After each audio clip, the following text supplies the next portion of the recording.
Apa yang kita dapat dari doktor ni, yang penting adalah mengrutinkan yang dia bahasa ni merutinkan amalan-amalan soleh dalam kehidupan kita dan ikhlas mendapat keredaan Allah SWT. InsyaAllah dengan usaha kita tu kita akan dapat akhir yang baik.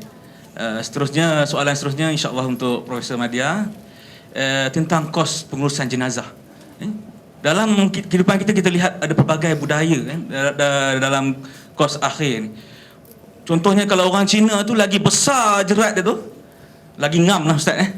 Jadi kita ni orang Islam ni macam mana kan Ustaz? Apakah kriteria-kriteria pengurusan jenazah? Perlukah kita bangunan binaan-binaan yang besar kat kubur-kuburan kita? Mungkin Ustaz boleh komen dari segi syarak, apakah agaknya keperluan umat Islam?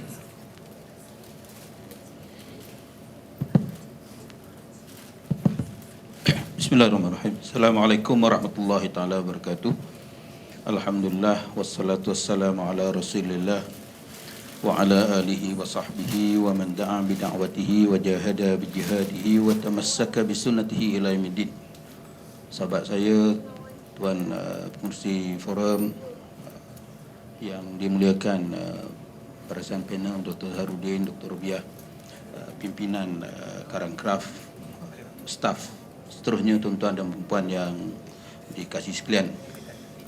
Pertamanya kita bersyukur kepada Allah Subhanahu Wa Taala kerana pada petang ini dapat kita bersama-sama dalam satu majlis ilmu yang tajuknya amat menggerunkan. Dan kita kena bersyukur kepada Allah Subhanahu Wa Taala.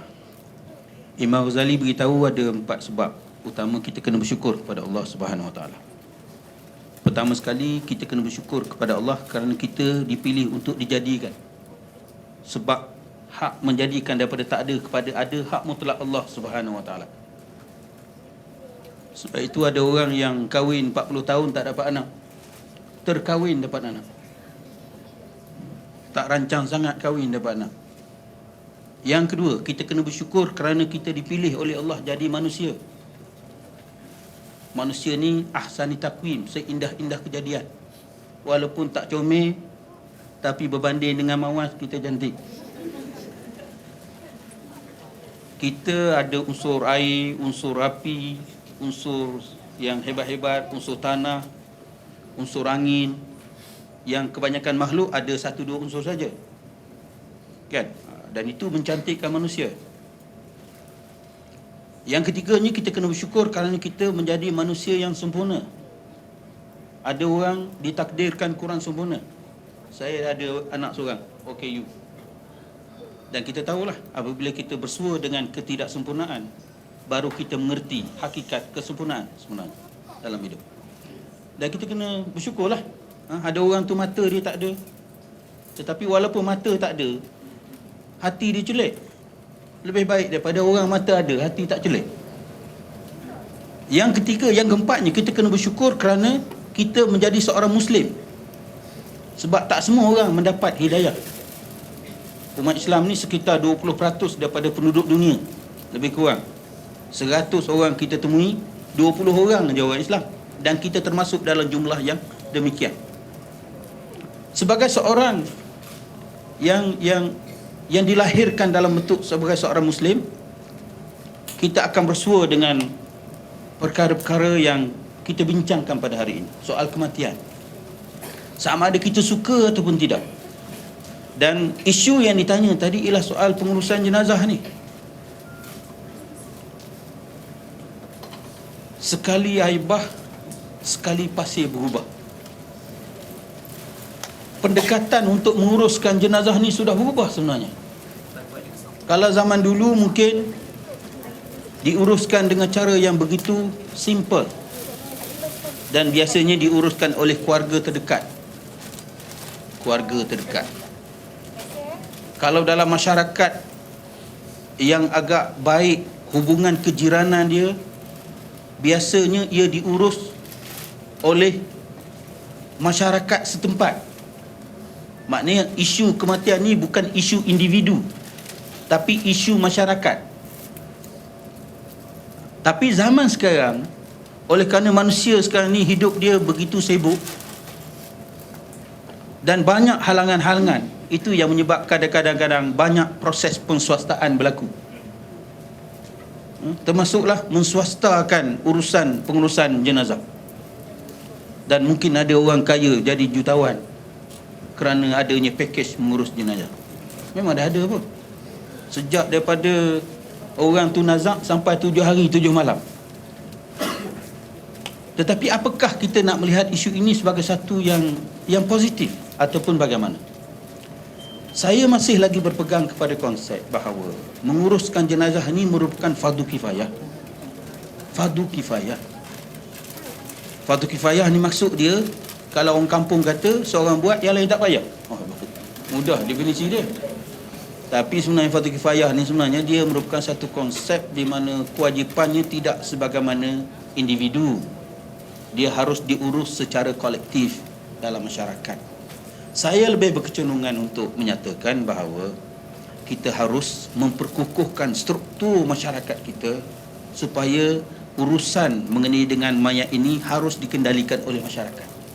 Sebab itu ada budaya kita dalam masyarakat. Kalau orang tu meninggal, biasanya kita tak akan masak di rumah orang yang meninggal tu. Bukanlah makna hukumnya haram masak, tapi nak tunjukkan bahawa jiran harus memasak untuk keluarga itu. Tapi perkara-perkara gini dah jadi ada masalah juga kadang-kadang. Pada hari itu memang tak ada kenduri lah.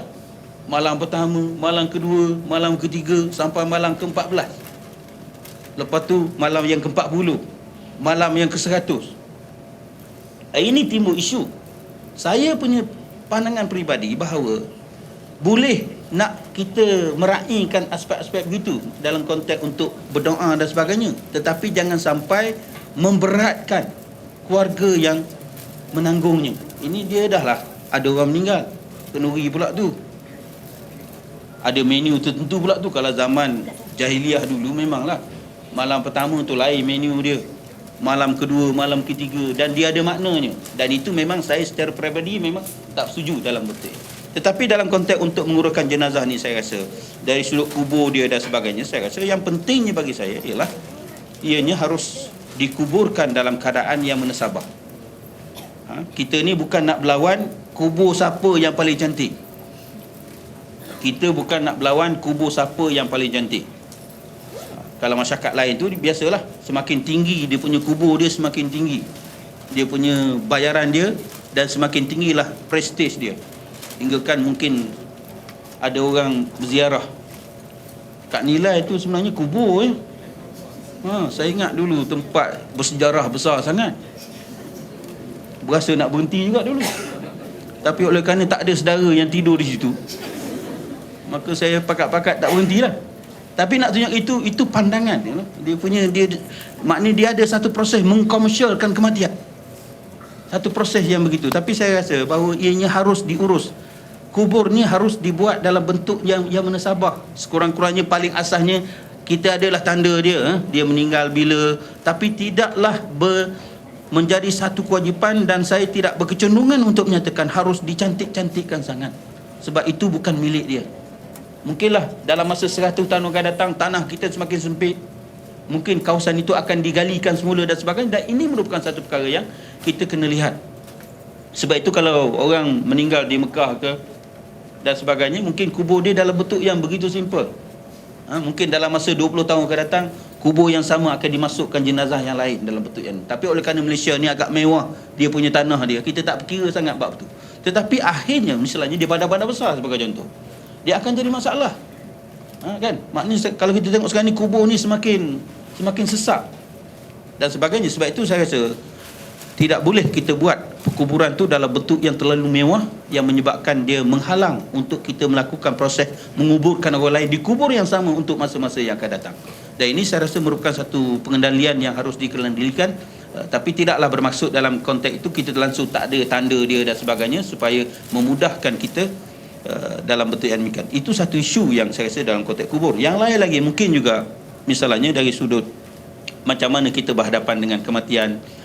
Sebab saya membaca hal-hal yang bersifat begini, Maknanya ada setengah orang tu dia tak ada. Bila berlaku kematian, apa yang sepatut dilakukan. Dan itu juga sebahagian daripada proses pengurusan jenazah. Misalnya kena tutupkan mata dia, kemudian dilembut-lembutkan dia punya sendi dia supaya dia mudah untuk kita, supaya dia dalam keadaan yang selesa. Kemudian ada lagi lah kaedah-kaedah yang lain yang mudah-mudahan dengan cara itu dia akan pergi dan kita bersedia untuk berhadapan dengan fenomena yang demikian.